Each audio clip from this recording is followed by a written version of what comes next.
Good evening, friends. Welcome to the Career Shifts podcast. This is The Journey to the Future. This is a podcast where we explore how the world of work, leadership, and innovation is being redefined, one bold shift at a time.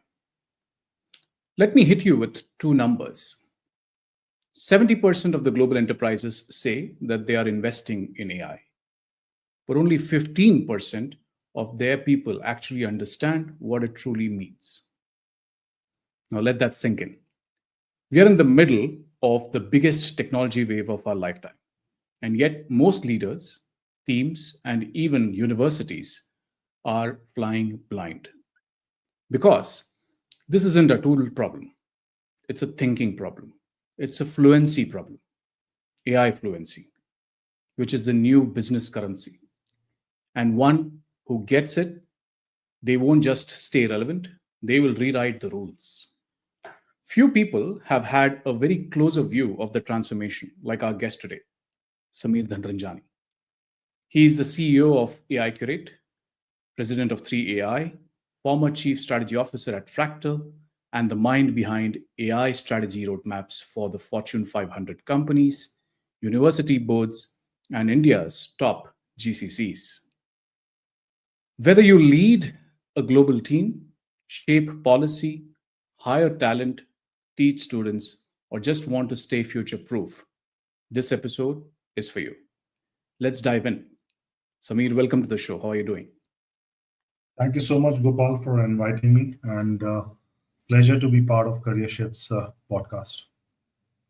It's indeed a pleasure. I mean, we've met multiple times through the fantastic work and the events that you do at 3AI. Never got a chance to speak to you personally, but I'm glad that we did, and it kind of gave a very important takeaway for me that we need to talk about this topic more than what we have done so far, especially given some of the recent changes that we are hearing in terms of layoffs and especially the people who are mid-career professionals or early starters, I would say, who are going through this confusion through the noise. So, yeah, for me, this podcast is a journey which is a year old. It's been an incredibly great learning opportunity for me, if I can say that, because I've had some really great guests who have come and shared their perspectives and also shaped a lot of journeys for people who have listened to it and taken some insights through this. But most importantly, I think the reason why I started this podcast was with a view to give back to the community of listeners and the hope that at least if 1% of the population who listens to this is able to take 1% shift in their whatever they do, I think my purpose is solved. So it's more like a passion and with a mission, I would say. Sameer, you think you've kind of done variety of work. You've kind of started your corporate journey, grew through it, and now you're running your own venture. I think for people who may not know, it would be great if you could walk us through your career shifts, because that's where I would like to begin this conversation. Great. No, first of all, appreciate Gopal what you're doing by getting, I would say, confluence of people from different backgrounds in the midst of today's cacophony and turbulence, as I call it. There needs to be a voice or a platform which gets heard, because today our opinion making and decision making is not an aggregation of our own mind, but how the external scenario, the ecosystem is all about. And that pretty much influences our careers, I would say, professional and personal journey as well. My career, I would say, journey over the last 27 odd years has been based out of two tenets. And these premises were actually built right from the beginning in terms of a mindset which I still carry. One is done is better than perfection. And second is risk over comfort. Mm-hmm. Now, let me expand a bit both and then also lay it out in terms of what I did during those things as a part of the career. Sure. Often in the career, when we start, we think about doing everything in a very planned, very concerted, very structured, clinical fashion. Doesn't happen like this. And in that midst of perfection, we miss putting details about at least we should have started somewhere, Yeah. basically. We should have done a bit kind of a thing. And overthinking, over kind of a, let's say, bearing of mind takes place, and we lose that whole piece of even starting that a bit in terms of a work. And it could be a tactical, strategic, Yeah. operational work. For me, it's always been that look, let's get it started, let's get it done. I mean, failures and I would say these misdoings are common. You get reprimanded for some and you get applauded for some as well, if the Yeah. intent is earnest. But what you end up doing is you're not just scratching the surface, you're at least making some beginning. The Yeah. second is risk over comfort, because when we talk about today, the career journeys are not a sprint, it's a marathon. 35, 40 years, and you and me can relate, are a long period. And often Yes. today, we just get myopic by looking, okay, let's do for next 2 years and think about, okay, what it is. Okay, let's stick to this particular segment. And I'll give, I mean, many of the corporate professionals today are stuck in one segment, maybe an Indian Mm. enterprise, GCC, or let's say a startup. Don't want to look what's the journey on the other side, or the flavor of the other side. And certainly the midlife career crisis comes in without any realization, whether you are a male or a female, and then you realize, Yeah. look, Yeah. what does that have done? Kind of a thing. Yeah. And this is where then these two aspects have always been, I would say, my own kind of realizations I had kind of put in terms of moving ahead. No, wonderful. I think I can resonate with a lot of what you just said, because this is pretty much my own realization of being a mid-career, midlife guy as well. Where when I did my first season, I called it as Stories of Reinvention. And each guest I brought in had a reinvention story, and you have a reinvention story yourself as well. And you're right when you say a lot of people are stuck. And that's a common thread that I keep hearing. I'm a coach. I speak to a lot of people who reach out to me for thoughts, guidance, advice, whatever you're going to call.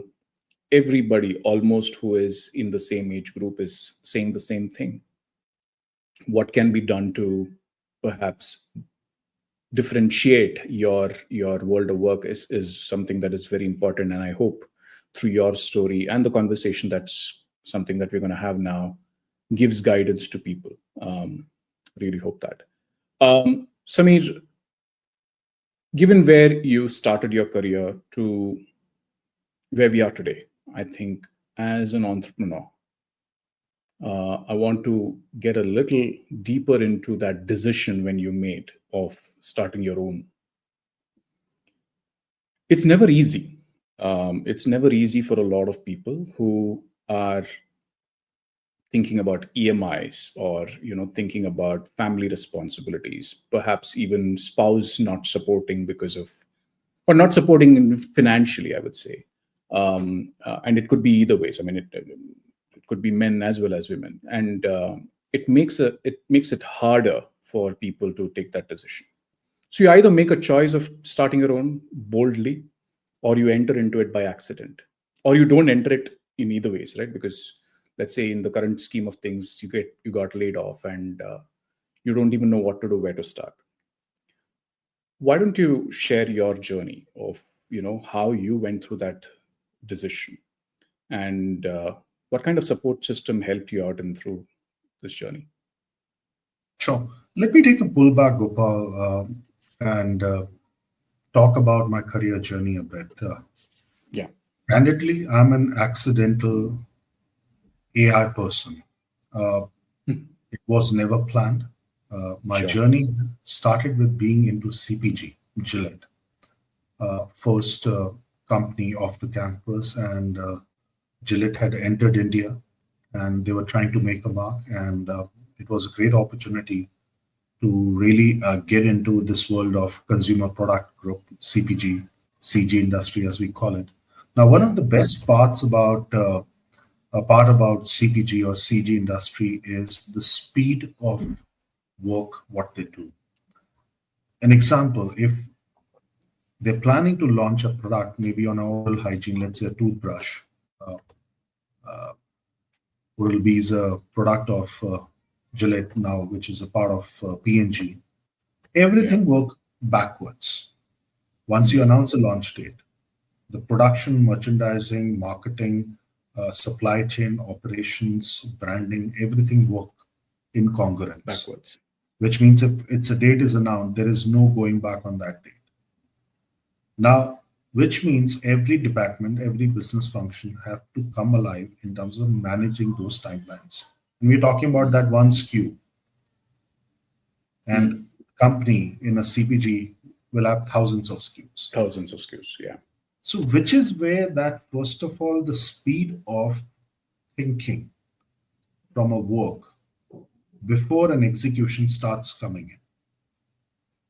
And I'm so great in terms of realizing that a lot of the best practices today of CPG actually are internalized in the IT industry as well. If you Mm. launch a kind of a product or a Yes. solution or a platform from an AI or a tech perspective, everything has to work backwards. Yeah. Now, if we take that kind of a, let's say, speed and execution and everything when it comes to a CPG industry, the classic case is okay. From Gillette, you can move to Unilever. From Unilever, you can move to Marico. From Marico, you can move to ITC. And once you leave, get into ITC, your career is done, and you're passing out with your superannuation check at the end of 60. Classic Yeah. career kind of a thing. Yeah. But that's not the stance I took, kind of a thing.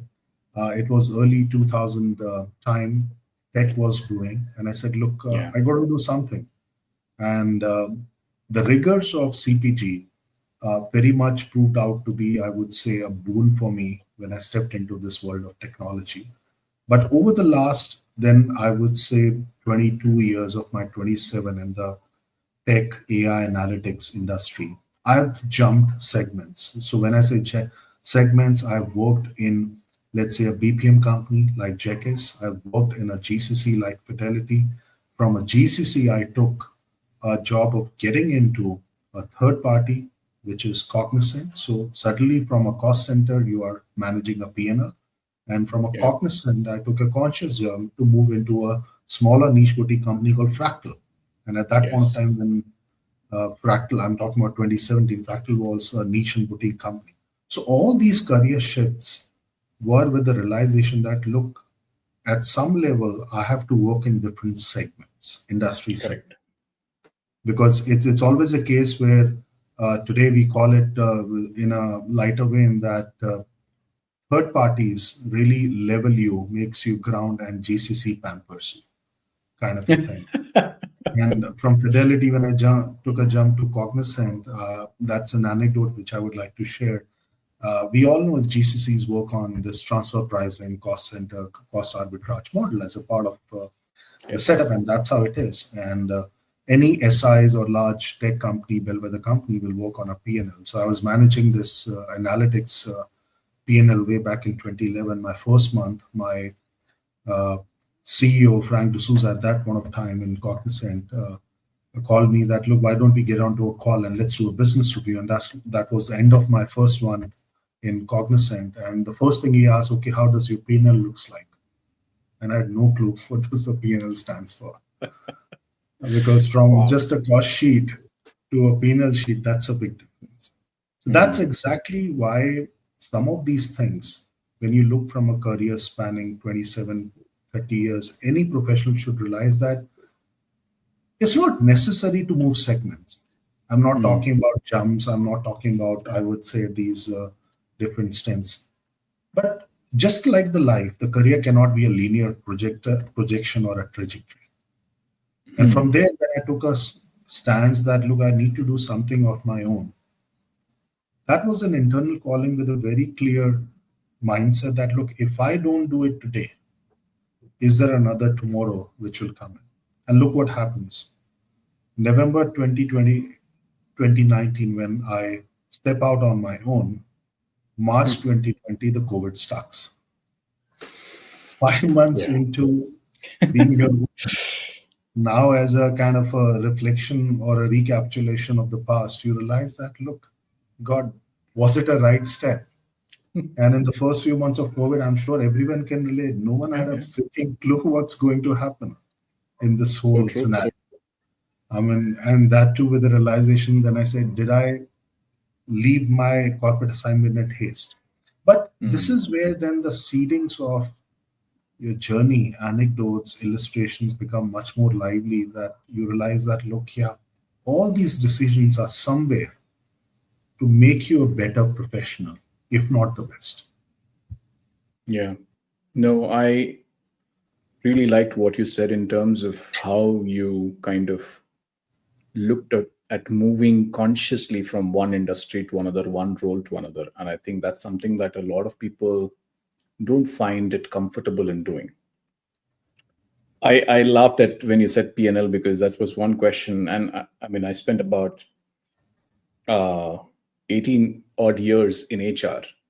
And one of the first questions that I was asked during an interview was, do you know managing PNL? And I was like, yeah, maybe. I'm a commerce graduate at the end of the day, so I understood what PNL was, but never managed one. Right. And that was one of the realizations that managing PNL is becoming a lot more important today for any role. Do you even understand finance as well as you should? And talking of the shift that I made from corporate to academia, and that too at a B2G level, the kind of questions that you get asked in that, in terms of how people uh, reflect and relate to, is yeah, it's at a different level. So you said GCCs pamper you. A lot of academia, in a way, in many ways, ground you a True. lot, makes you a lot more humble. And that's what I have experienced in my journey as well. So thank you for sharing that. I think it kind of reflects in many ways of how careers should be planned. So we want to kind of shift to a bit on the buzzword, which is a 3-year-old buzzword that is also a word that is there in your company's name, which is AI. Now, a lot of things shifted since November 2022. Um, a lot of things were became better for us in many ways. Told us that there are better ways of doing things. But today there is a bit of a it's a noisy word if you really ask me. Right? I mean, in terms of AI fluency, what are your views, or how are you seeing this through the work that you're doing? I mean, what does AI fluency really mean in practice? So, well, Gopal, it's always a trend. I'm sure you and me can relate that throughout our careers, we are living by the trend or the flavor of the seasons, actually. True. And those seasons keep changing, as you know, kind of a thing. Yeah. If I reflect back upon AI, in my own view, it's nothing but MIS of the past becoming Gen AI of today. The nomenclatures, the acronyms have moved. We've seen big data kind of a, let's say, life cycle. We have seen data science. We have seen all these genres of analytics, from a descriptive, predictive, prescriptive, to data science, to AI, now Gen AI. I think one of the most essential ingredients and the underpinning of this has always been that, look, can machines be smarter than humans?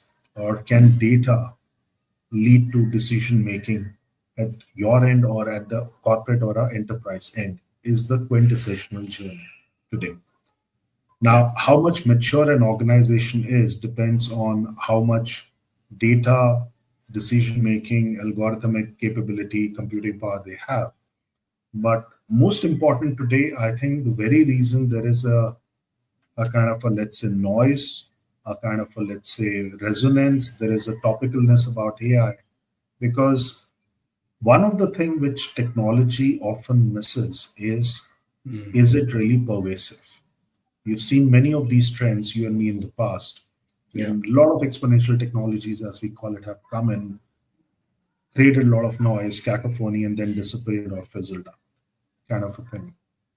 But AI has remained constant with the change of nomenclature and acronym purely because if you see, it's touching corporates, it's touching GCCs, it's touching academia, society, even nations or geographies today.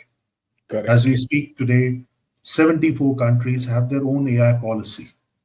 Yes. There are academias today which are churning out programs of just being AI proficient. If you Yeah. look at enterprises today, there is a jostle or a slugfest in the enterprises, specifically at the board level, because I do a lot of these workshops and master classes over there to be AI ready, AI fluent, to the point what you said, so that Correct. everything what a decision making needs to be done in the boardroom gets influenced or at least being led by AI, if not being AI first. And similarly, then organizations are trying to look at different applications, platforms, professional services, provider consulting firms to leverage AI to the core.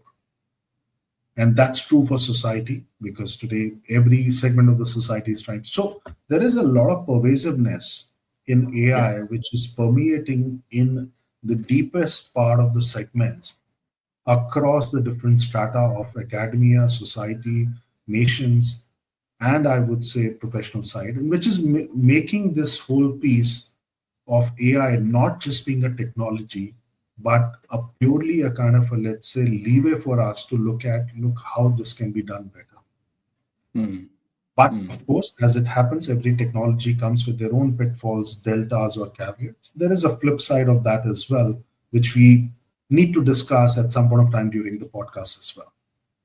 Sure, sure. I mean, and that takes me to the question actually, in terms of, you've seen this enough from really closer ends around having conversations with the CXOs through boardrooms as well, right?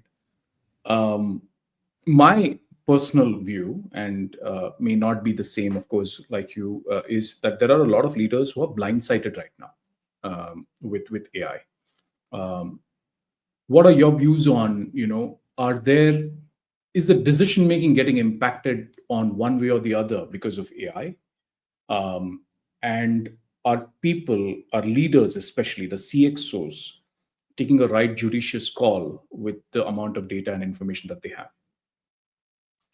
So this is a very interesting question, Gopal, and if I really reflect upon in terms of data decision making leaders and the boardroom, I will go back with a kind of a, let's say, theory, which is an established theory that an average human being on any given day takes about 60 odd decisions, strategic, Mm. operational, tactical.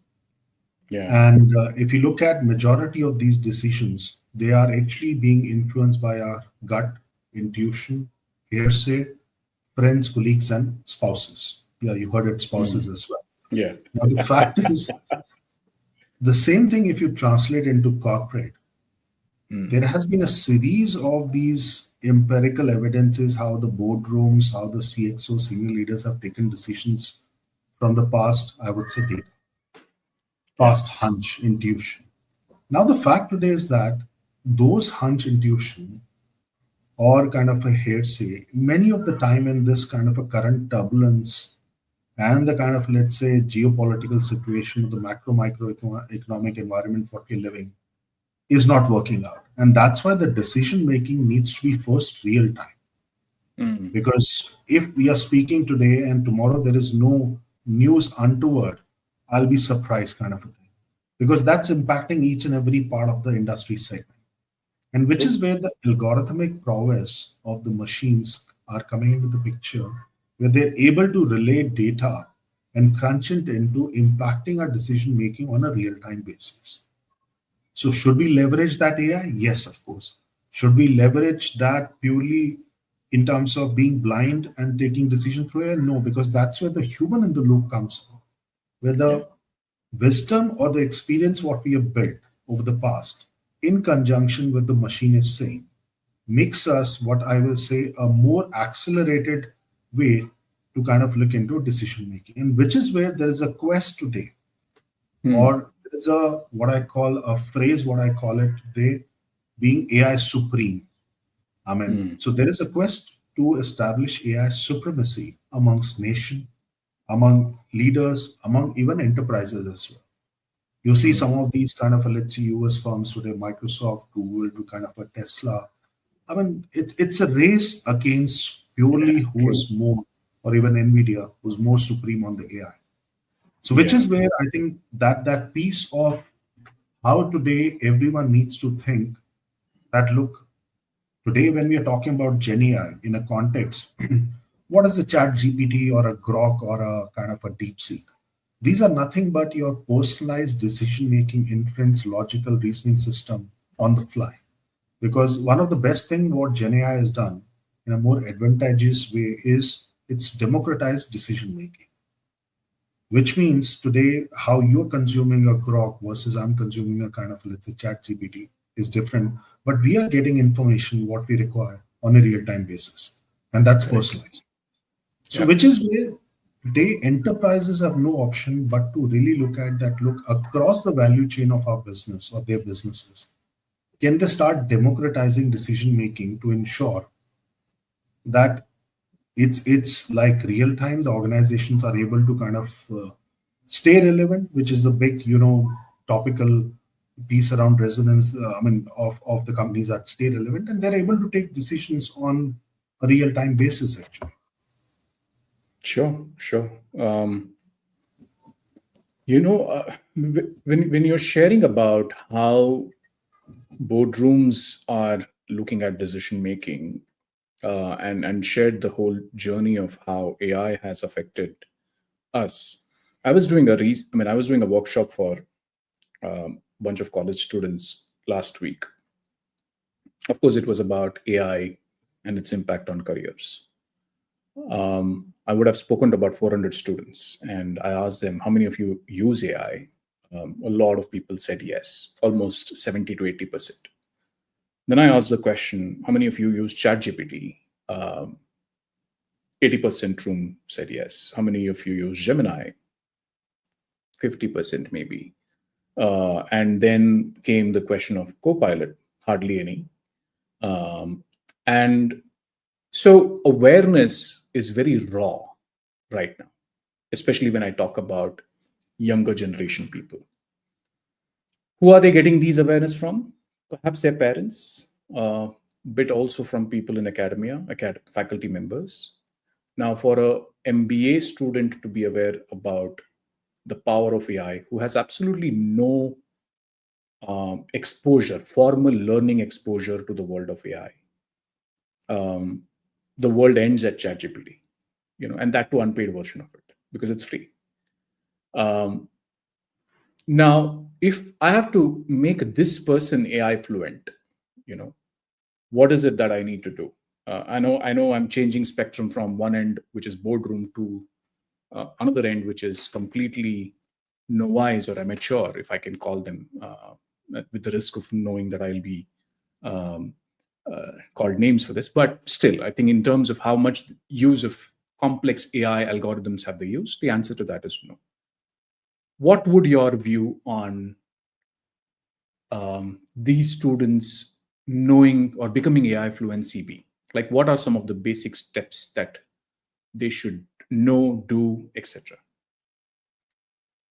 So a great, I would say, question, Gopal, because the future of today depends on the future of how our young uh, population will move into different segments of society, academy, and professional world. And it's a concern because when a technology like AI changes gears very fast and every day something or the other is happening, while we experience that turbulence on day-to-day basis, imagine the plight of the students, learners on day-to-day True. basis. So that's for real. But there is a concept, if you really look at education today, we are in the phase three of education, or what I call it really education 3.0. Hmm. The first phase was about pedagogy. You and me come Mm. from this side of the world, which is whatever the instructor is saying is sacred. Learn it. Correct. I mean, the stick works better than anything else, and the discipline is the most rigorous way of learning. That's what Yeah. pedagogy was all about. Yeah. Then came something called andragogy, which is more about where the online things started coming in, where the hybrid kind of a let's say model evolved, and there was that whole piece around that look. The learning can actually be internalized from different sources, kind of thing. The Yeah. phase what we are entering into learning or education today is called heutagogy. Now, heutagogy is what is the way to learn amongst two individual or two learners is different.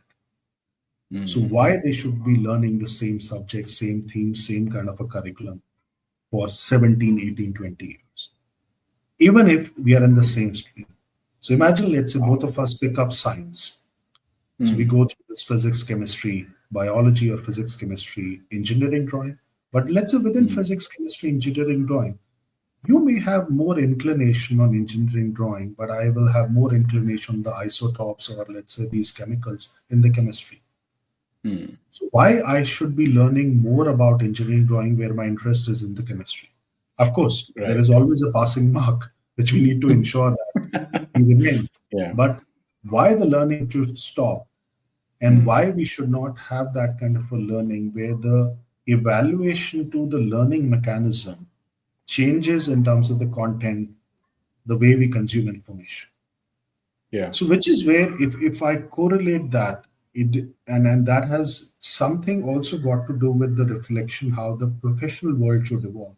I'll give an Mm. example where, just like you, when I was talking to some of the students who have recently passed out, and majority of them, get into these large bellwether companies, and one of the main contention today, as a part of the debate, has been that look, their entry level packages or remuneration or CTC has been constant for 25 years, right? Give Yes. and take.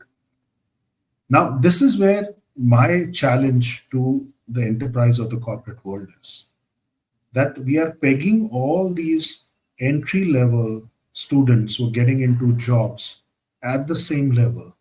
They've come Mm. from different, I would say, backgrounds. They've come with a very different kind of, let's say, performance stats. Some of them are really kind of up there. Some of them are still down below. So why they should be Yeah. just getting into the same package? Even Yeah. when their increments, merit hikes are happening, which happens throughout their 30-year journey, we are getting pegged into that job letters, job grade, job levels, job pathways. Why is that? Why Mm. it can't be personalized, even for a business analyst or a data analyst, where he or she has performed better than the rest, and it should change across that particular grade bucket. Same for the student. That learning, even if it's a class of 20 or a 50, the personalized learning has to kick in somewhere. And if Mm. you look at Mm. this NEP policy, that does Yeah. give a lot of leeway that you can pick up subjects, you can pick up different themes. But I don't think so. The educational side, to be a bit more provocative, is prepared for that Yeah. because Yeah. I you see that Yeah. gap. What I'm saying about. Yes. Yes. I've seen it. Um, I think one is the aspiration and in spirit what it wants to do, but the ground level realities are that at the end of the day, academics have not caught speed with what is expected at the pace at which things are changing. And as a result of which, one of the sad outcomes that we are seeing is that students are not prepared True. well enough as they come out into the mainstream. And I think one of the things that you mentioned, and the other point that is something that I have heard a lot is, do we really need these entry level jobs now? Right? I mean, especially in the digital marketing kind of a role or content kind of a role. Well, AI is doing a lot of things for that matter. Why do we need people performing those roles? Which is even more scary because my contention in that case is that, okay, great. I mean, you may be thinking that a 2,000 rupees a month ChatGPT is able to do so many things that even a 3.5 lakh rupees a year person is not able to do. But you need to find ways to employ them, and we can't take this extremely myopic view of what's what's beneficial today, and that's worrisome for me personally. Talking of which, one of the Stems things back, if as I may you, chime in. yeah, It please, stems please. back with some of the change in the realization as a society we need to do, and specifically with the advent Mm, of AI or what we call the new career shifts, and that's apt in the podcast series what you have. sure. And again, I'll be a bit provocative. I've got few leaders, or Mm, many leaders today, mm, who are without a job. They're in mm, transition. They got impacted. They left mm. for whatever reason. You won't believe many of these leaders haven't informed and communicated to their families, to the kids, under the pretext that they're still working. They still go to some cafe, sit over there. They're meeting their friends in that particular kind of a period and not changing their LinkedIn profile. And when I Wow. ask them, look, why is that? What's the harm today? Because today, this is a normal curve. It's a new normal that you may get impacted, you may lose a job, you may feel that, okay, I will need to change. And those breaks or transition period are inevitable. Yeah, But that thinking hasn't changed. Where yeah. the only thing they have in mind, Sameer, we want that particular tag or a title or a job company to reflect in our LinkedIn profile. Wow. Now, think of this same set of parents giving that particular thinking to their kid. Will they be able to kind of say that the kid should start their career being an entrepreneur? I don't think so. No. Because failures are still considered a taboo in our society, give and take, Yes. where we are being measured by the sum total of the real estate, the cars, and the money what we are making, without realizing that happiness quotient comes or exceeds everything put together. And that's why we see so much of dissonance all across, where there is an extreme pressure, specifically on the kids, this entry level folks, to perform, and majority of them still want to get into corporate jobs. Yeah, yeah. Society And needs more entrepreneurs, but parents want more corporate, I would say, tags or title for their kids, and it's leading to a bit of stress, what I call in the whole societal, I would say, fabric. I was having a very interesting conversation last year with a gentleman named Jonathan Younger. He is he's named as a godfather of freelance revolution. He's a faculty member at University of Toronto, and he's written this book called Agile Talent. So I connected with him when I was in EY, and I was leading their gig economy platform. And he was saying that one of the things that he has observed through his research is people who start entrepreneurial journey, um, their aspirations die in the first year, at max 3 years. Whoever has seen through the first 1,000 days is going to be there for the longer run. Right. Now, I have seen a lot of people who start their journeys, now including me, uh, who kind of give up in the first year or year and a half.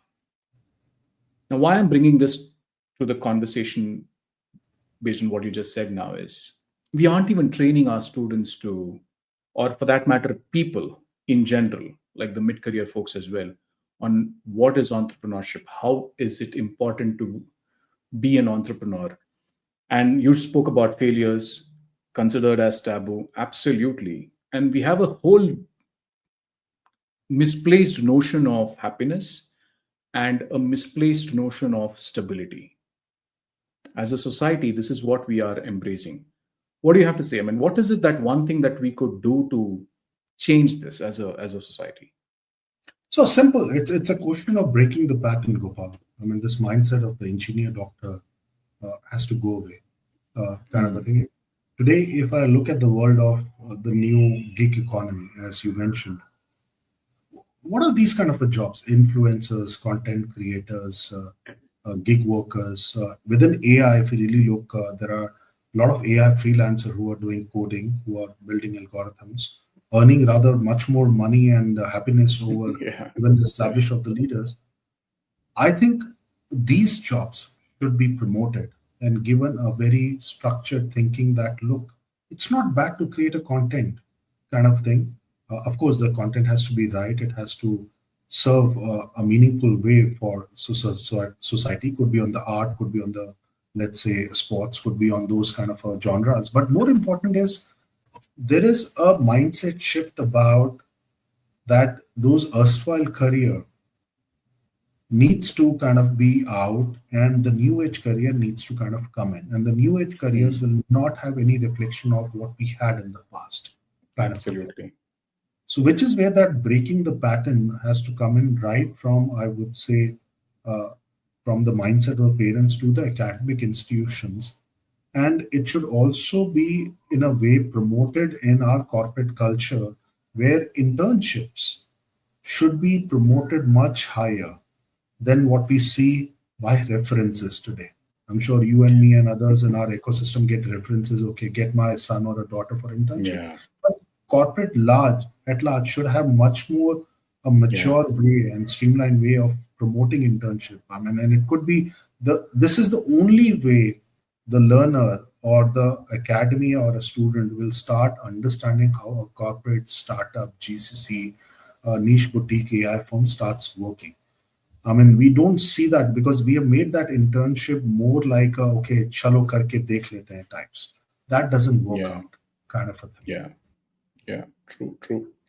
Completely agree with you. And in fact, given the fact that I'm now a, a jump faculty or professor of practice at IBS Mumbai, it also is a very important part that I keep talking to the students as well as academia, that there is a need for us to give them real world exposure, and whatever we need to do to engage with them with live projects absolutely should be done. But how many corporates are willing to do that? It kind of is a challenge for them to think about wanting to train and spend time on training when you're chasing numbers, you're chasing effectiveness, efficiencies, and I think we have somewhere forgotten the importance of training. Training our students to, I mean, yeah, a lot of people have made businesses out of finishing schools, but it still doesn't serve the purpose. I mean, it still doesn't give corporates the comfort that this person can do things from day one of what I want. And perhaps that also needs to change quite a bit. And I hope that it changes. Now, Samir, you have worked with variety of industries, and GCC being the most uh, recent one of the work that you have been doing. I mean, working for GCCs in a way. What differentiates GCCs compared to other services industries? And why is it that people are spoiled, if I can call that, in the GCCs? Because I also hear a slightly contrarian view to say that it doesn't challenge our gray cells enough, if we are there because we are merely just doing what we are doing. So, what are your views on the same? Sure. See, Gopal, first of all, GCCs is not a new industry segment. Yeah, Again, just like AI, it had a huge shift from being just a captive to shared service to a GIC to today a GCC, and tomorrow they'll say, oh, it GCC. should be a value center or whatever. But again, the facet of ensuring that how a particular company, an enterprise, could be a US enterprise, could be a European, or could be Asia Pacific enterprise, is able to do a work which matches with the real expectations and the culture, most of all, back in India, is the quintessential, I would say, embarkment of how a GC should work. Sure. Because we can talk about the cost versus value arbitrage. But if the nuances of the culture is not being captured, there is a challenge over there. Yeah. And today, when we look at this whole piece and talk about so many opportunities being generated by GCCs, so much of changes we have seen in the culture being triggered by GCC, it's a double edged sword. in my opinion. Mm. Mm. One is we should not give preference to any industry segment today just because we see that today. Let's not forget Mm. startups, GCC, industry, niche boutique firms, consulting, BPM, uh, pure play kind of AI firms. We've seen all those changes in the past. So, what Mm. happens when we look at this flavor of the season? Suddenly the students, the mid-stage, mid-level career professionals or the senior level flock to that industry segment without realizing whether it meets their aspirations or they should be part of it or they're really Mm. even suited for it, kind of a thing. So one is this whole piece around, I think, as a communication drive across media, or even I would say all the channels we have. We should not give kind of a preferences just because it's being seen today like this. Yeah. Second, when we look at the whole fabric of a GCC, one of the misconception is, or GCC should be 10,000 people, 15,000 people. I think we have to take out that mindset of the headcount in the GCCs today. Yeah. Just like what we are debating about breaking the pattern of the other things. Yeah. A country head or an MD should not be called out purely because he's or she is leading an X number of employees.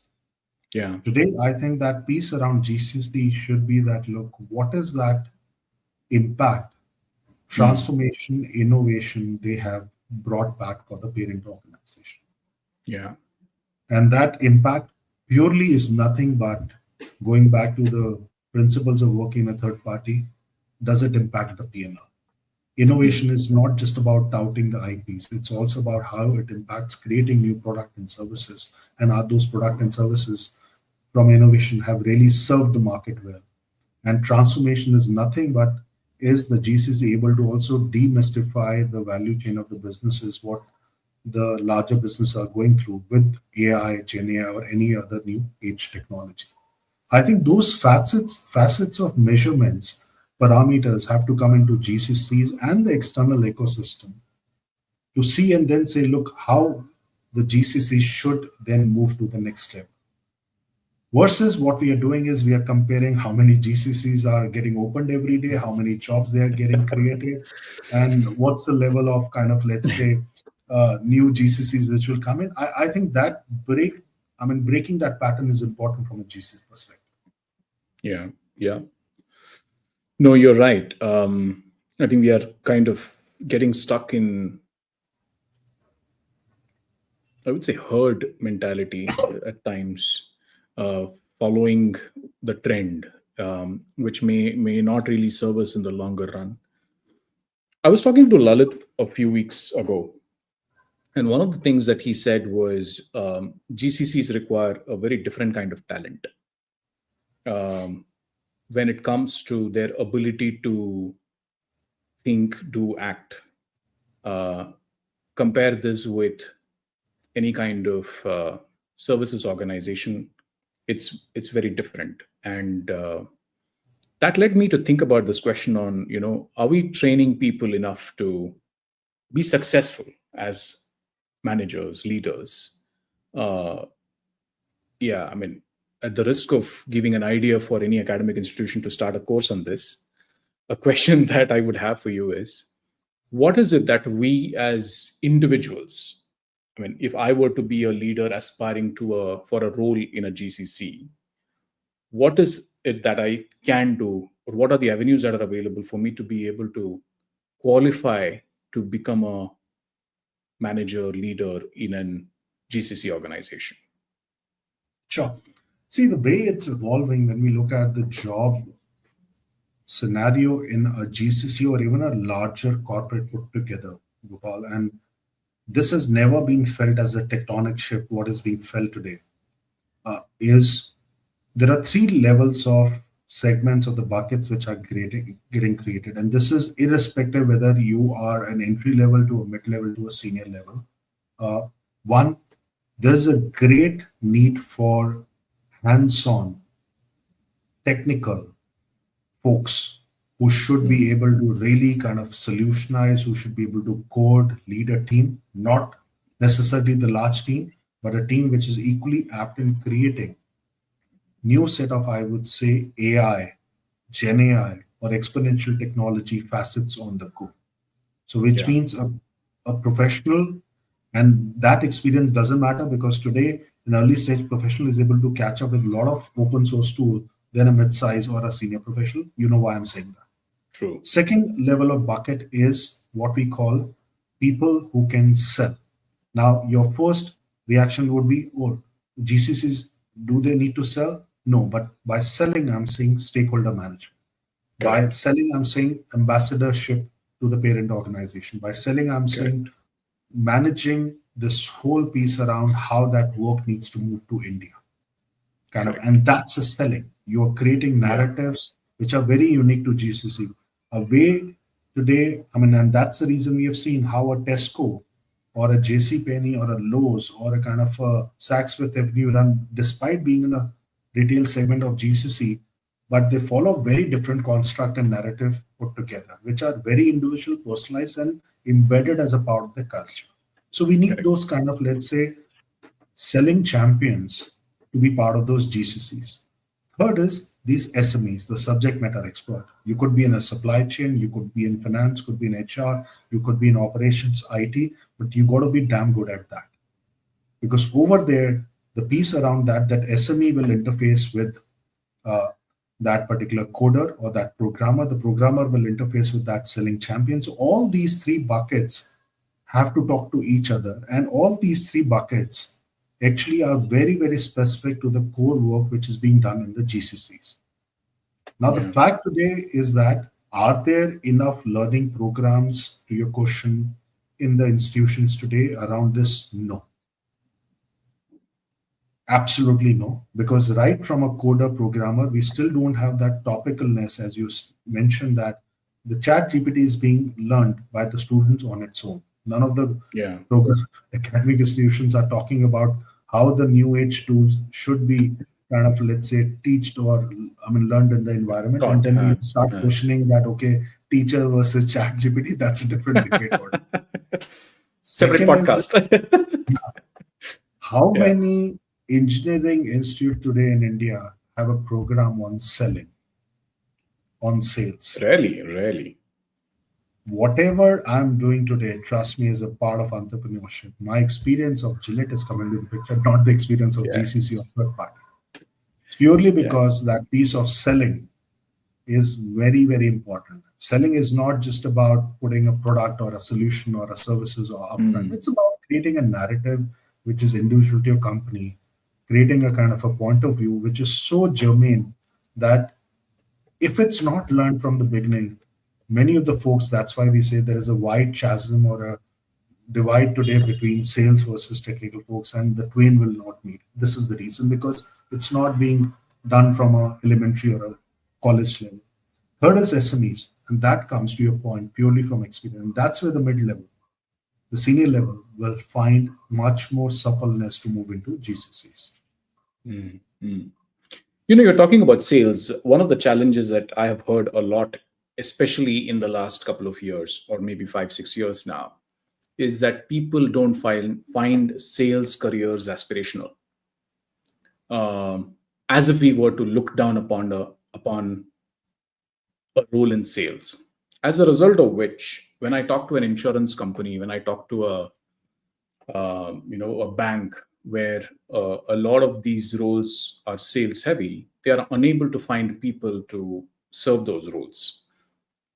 As a result, tech is playing its role, AI is getting enabled, a lot of those roles are vanishing to technology now. But it doesn't solve the whole problem. I mean, as you rightly said, we still need to learn how to sell.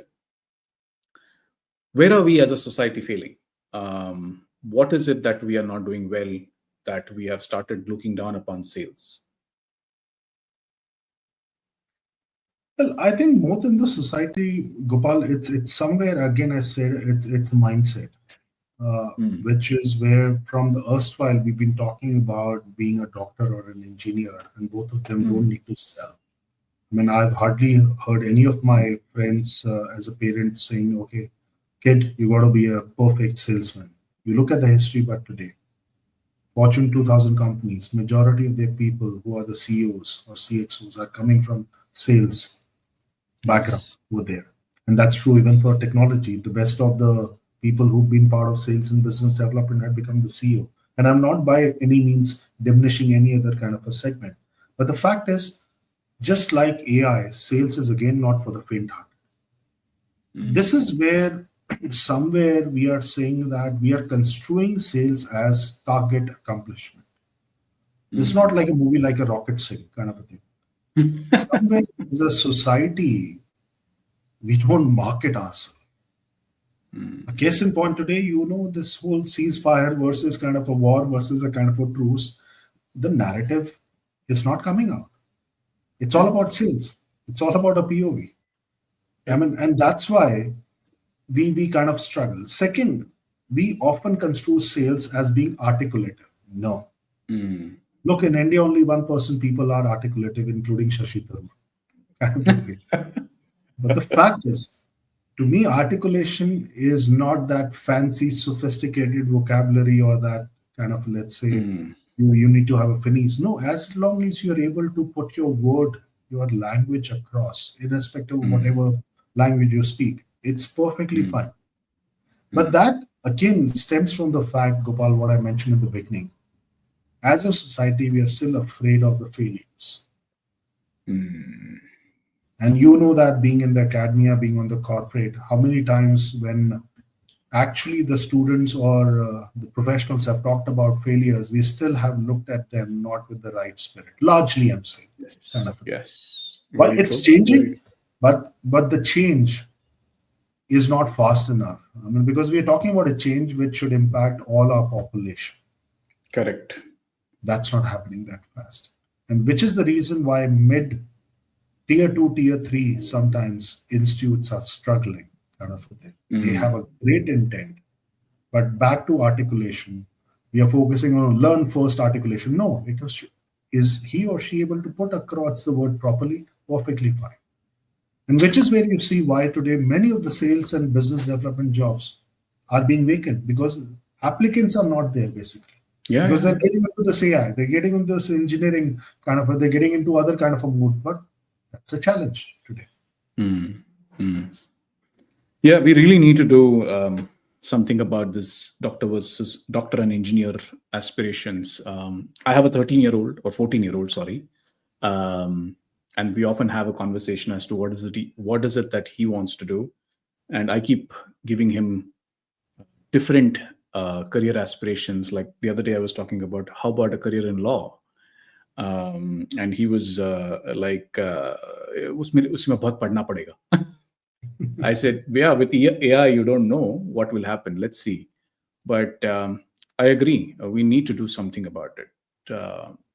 So, with all of this that's happening, Sameer, one question that I have for you is amidst all this transformation, chaos, noise, when we look at the next generation of leaders or talent or organizations, what signals are you getting?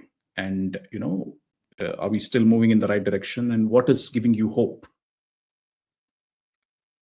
See, the hope is a simple aspect where while we talk about a large population, but the biggest redemption is they're not listening to us. The biggest redemption is they are looking at new careers. The biggest redemption is they're challenging the status quo of saying that look, the chat GPT will not change, the teacher better change in terms of learning and Hmm. how to evaluate kind of thing. So I think as a society, I think those changes what we are seeing are Hmm. far more higher than we have seen in any generation. Gen Z, Gen X, whatever we call it today.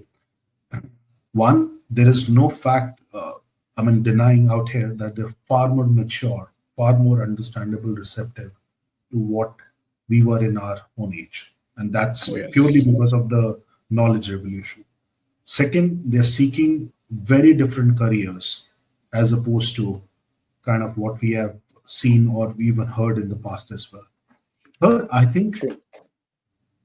good part is that when today we see these success stories of entrepreneurs, these Shark Tank kind of a stories, these stories Yeah. how today short Insta reels are creating success stories for the startups.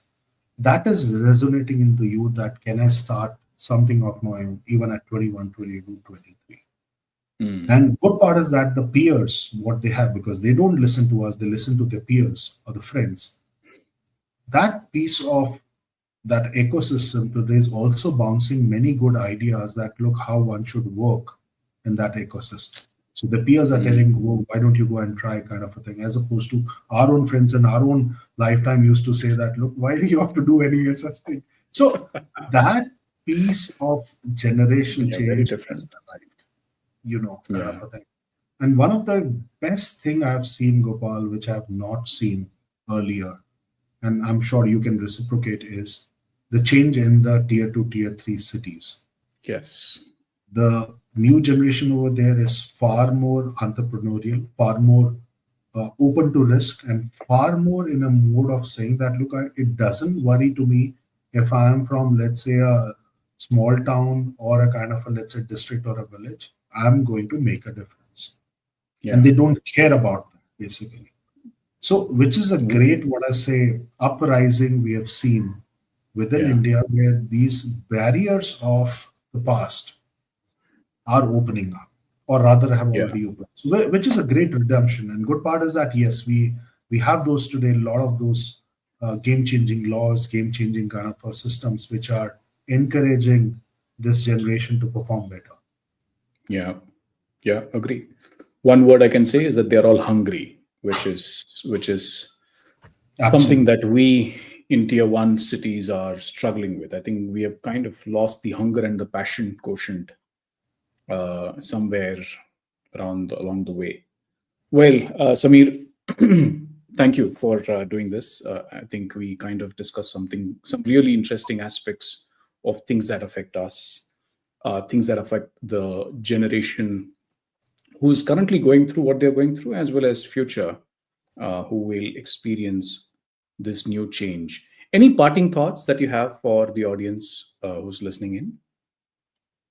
Well, I think one thing which has always struck me as something where, while we may listen to everyone and do our own, which is a great thing, I think one of the things which we all need to realize that, look, every individual professional comes with their own life journey. And Mm.